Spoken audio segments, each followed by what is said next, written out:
বৈশাখ মাসে যেমন আমাদের এখানে প্রতিটা বাড়িতে কীর্তন হয়, প্রায় প্রতিটা দিন বৈশাখ মাস পুরোটাই।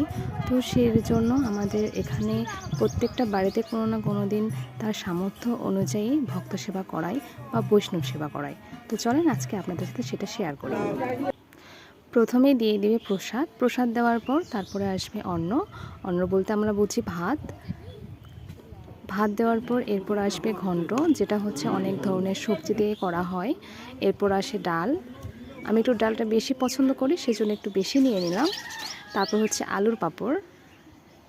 আমাদের এদিকে কিন্তু আলু অনেকটা বেশি চাষ করা হয়, সেজন্য আলুর পাঁপড়টা প্রায় সব ইয়েতেই থাকে। আর আমার পাশে হচ্ছে দিদা বসছে, এই জন্য আলু পাঁপড় খান না, সেই ভাগটা উনি আমাকে দিয়ে দিয়েছিলেন। তো এই যে দেখতে পাচ্ছেন, এখন আমাদের খাওয়া দাওয়া শুরু হবে। তার আগে একটু সবাই ভগবানের নামটাম নিয়ে শুরু করতেছে। কলা পাতায় প্রায় অনেক দিন পর খাচ্ছি, আগে এভাবে কখনো খাওয়া হয়তো না। এরপর আসলো আলুর রসাই। তারপর সবার পর দিবে হচ্ছে পরমান্ন, মানে পায়েস। তো এই যে আমাদের ছোটোখাটো ভক্ত সেবা হয়ে গেল। হরে কৃষ্ণ।